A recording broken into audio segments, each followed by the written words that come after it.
Science is curiosity in action. Science is looking for answers so that you can make better questions. Science is a process.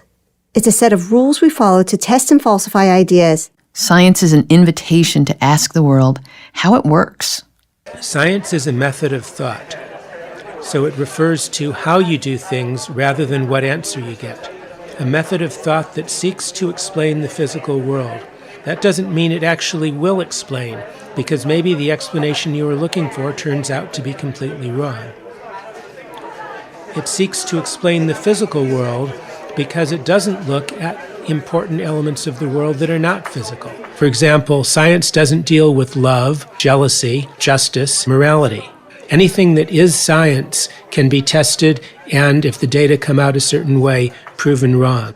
A hypothesis is an educated guess about how something works. Science is how we test to see whether our guess is right or wrong. So why do we do science? To translate our individual wondering about how the world works into testable questions, which others can also get involved in. So that we can understand why animals do what they do and how they do it. We do it for fun. In order to explain existence, causation, relationship, and interaction. So our collective knowledge grows. So that we can understand the causes of problems like pollution, disease, and climate change and fix them. So that we can advance and balance the well-being of all life forms.